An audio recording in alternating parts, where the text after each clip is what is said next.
కరుడుగట్టిన కాషాయవాదులు తెలంగాణ బీజేపీకి దూరంగా ఉంటున్నారు.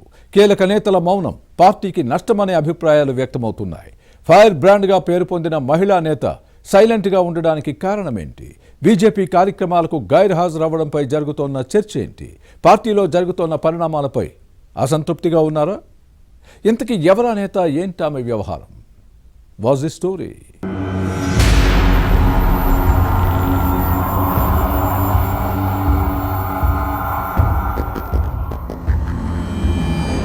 మాధవీలత తెలంగాణ బీజేపీలో కీలక నేత, కరుడు కట్టిన కాషాయవాది.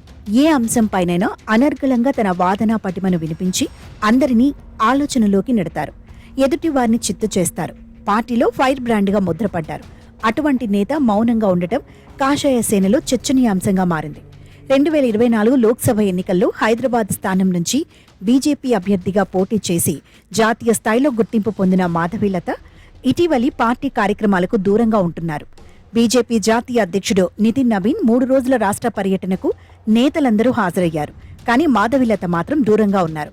ముఖ్యమైన కార్యక్రమాల్లో కనిపించకపోవడంతో రకరకాల ఊహాగానాలు మొదలయ్యాయి. వీటితో పాటు పార్టీ రాష్ట్ర నాయకత్వం నిర్వహించిన ప్రోగ్రామ్స్ కు మాధవీలత గైర్హాజరయ్యారు.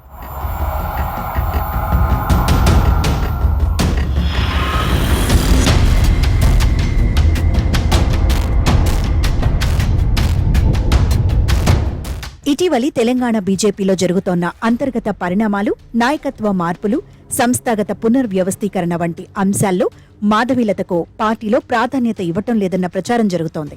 అవకాశం దొరికినప్పుడల్లా ఎంఐఎం విధానాలు, హిందూత్వ వ్యతిరేక శక్తుల పోకడలను ఎండకట్టే ఈ నేత బీజేపీలో పూర్తిగా సైలెంట్ అవ్వడంపై పార్టీలో చర్చ జరుగుతోంది. గోషామహల్ ఎమ్మెల్యే రాజాసింగ్ ను బీజేపీ నుంచి బహిష్కరించిన తర్వాత కొద్ది రోజులు మాధవీలత ఈ సెగ్మెంట్లో హడావిడి చేశారు. ఇక హైడ్రా కూల్చివేతలపైన తనదైన శైలిలో కార్యక్రమాలు నిర్వహించిన ఈ నేత ఇప్పుడు ఎక్కడా కనిపించకపోవడం చర్చనీయాంశంగా మారింది. గ్రేటర్ హైదరాబాద్లోని 3 మున్సిపల్ కార్పొరేషన్లకు ఈ ఏడాది ఎన్నికలు జరిగే అవకాశం ఉంది.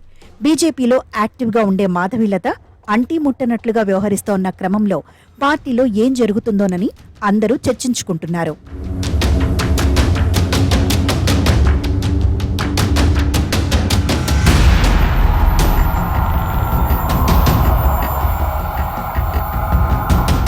బీజేపీ జాతీయ అధ్యక్షుడి నితిన్ నవీన్ పర్యటన తర్వాత నేతలందరూ క్రియాశీలకంగా ఉన్నారు. పార్టీ రాష్ట్ర అధ్యక్షుడు రామచందర్ రావుతో పాటు మిగతా కీలక నేతలందరితో మాధవీలతకు మంచి సంబంధాలున్నాయి. అటువంటి నేత పార్టీకి దూరంగా ఉండటం ఏంటనే ప్రశ్న వస్తోంది. ప్రభుత్వ విధానాలపై ఎప్పటికప్పుడు స్పందించే ఈ ఫైర్ బ్రాండ్ బీజేపీలో ఉన్నట్టా లేనట్టా అని పార్టీ నేతల్లో చర్చ జరుగుతోంది. మాధవీలత విషయంలో ఏం జరుగుతుందో చూడాలి.